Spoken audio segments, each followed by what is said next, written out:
लाडकी बहीण योजनेबाबत अदिती तटकर यांनी पुन्हा भाष्य केलंय। सप्टेंबर 2025 पासून सुरू असलेल्या ई-केवायसी प्रक्रियेला मुदतवाढ देण्यात आली आहे।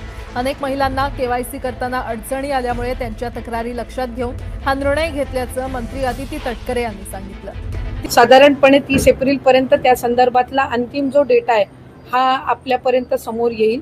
आमची साधारणपणे ई-केवायसीची जी प्रक्रिया आहे ही राज्य शासनाच्या किंवा केंद्र शासनाच्या ज्या इतर डायरेक्ट ज्या लाभार्थीच्या म्हणजे डिरेक्ट बेनिफिशरी ट्रान्सफरच्या जेवढ्या स्कीम्स आहेत त्या सगळ्यांनाच ई-केवायसी ही मॅन्डेटरी असते। त्यानुसार ही प्रक्रिया ही सुरू आहे आणि त्याच्या अंतिममध्ये अधिकाधिक ज्या लाभार्थी आहेत त्यांना लाभ हा या योजनेच्या अंतर्गत सुरू राहील।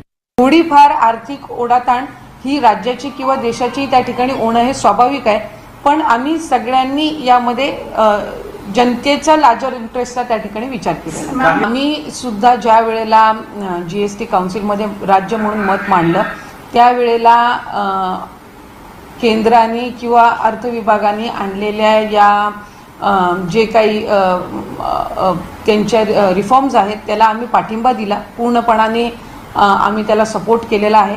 आणि तो करत असताना जीएसटीच्या दृष्टिकोनातून जे वर्किंगमध्ये काही सुधार आहेत ते आम्ही त्या ठिकाणी सुचवलेले आहेत। काही आमच्याकडे रिप्रेझेंटेशन्स येतील त्याचेही आम्ही लेखी विभागाकडे आणि मंत्री महोदयांकडे त्या ठिकाणी सादर करणार आहोत राज्य म्हणून।